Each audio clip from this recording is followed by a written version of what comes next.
Lep pozdrav, sem Erika Part in danes bom predstavila moje izkušnje, in sicer Erasmus plus študijske izmenjave na kar 3 različnih programih oziroma 3 izmenjavah v 3 različnih državah. Najprej bom predstavila, državo Avstrijo, v kateri sem se udeležila programa na temo Gender and Youth. In sicer potekalo je to v Villach, in sicer v Beljaku. Zgornja slika je slika fakultete, spodnja slika pa je slika, lokacije, kjer smo dejansko bivali in kjer smo dejansko tudi, delali. Štipendija je bila precej visoka, tudi nismo porabili vse, je ostalo dovolj denarja, ampak to je bilo leta 2022, tako da zdaj mislim, da so štipendije precej tudi, večje. Imajo pa tudi nekaj nočnih zabav. Čeprav je Beljak bolj majhno mesto, je hkrati tudi mirno in živahno. Velik, pomen dajo, na delo v skupinah, na, debatah, na razmišljanjih, na mojem razmišljanju predvsem jih zanima mnenje študentov, na posamezni temi. Imeli smo skupne obroke, smo se veliko povezovali, imeli skupne igre in pa se udeleževali različnih izletov. Potem, sem bila na Poljskem v Dobrovi Gorniči, stanovali smo v Katovicah, in sicer to je bilo vse organizirano s pomočjo VSB akademije.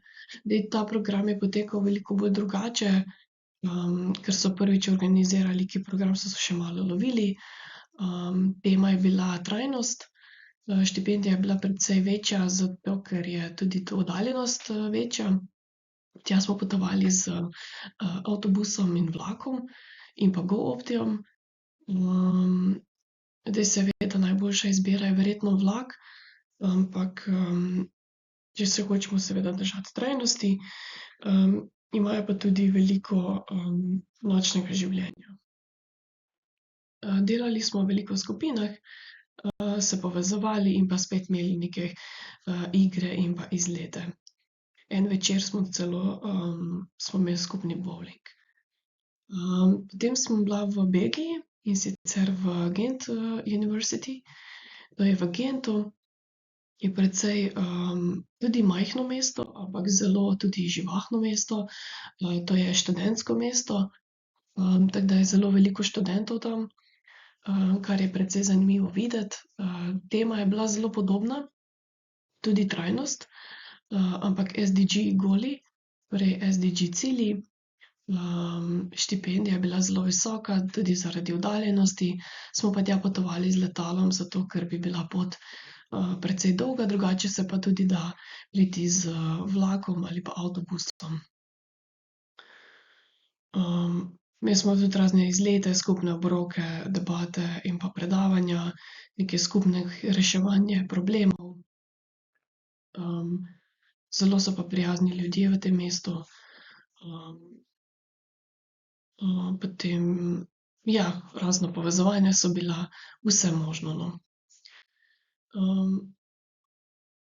So pa izmenjave predvsem, ker poteka en teden, so precej intenzivne, zato se tudi reče kombinirani intenzivni program, ampak vseeno, se da v tistem tednu zelo veliko narediti. Če imate možnost, se dajte tega udeležiti oziroma katerekoli izmenjave, ker vam ne bo žal, ker je to res nekaj, dobrega, neko bogastvo vam da in razvijate neke nove sposobnosti in veščine, ki jih mogoče niste vedeli, da jih imate, ali pa da jih je sploh možno razviti. Tako da, če je možnost, se dajte tega udeležiti. Hvala za vašo pozornost.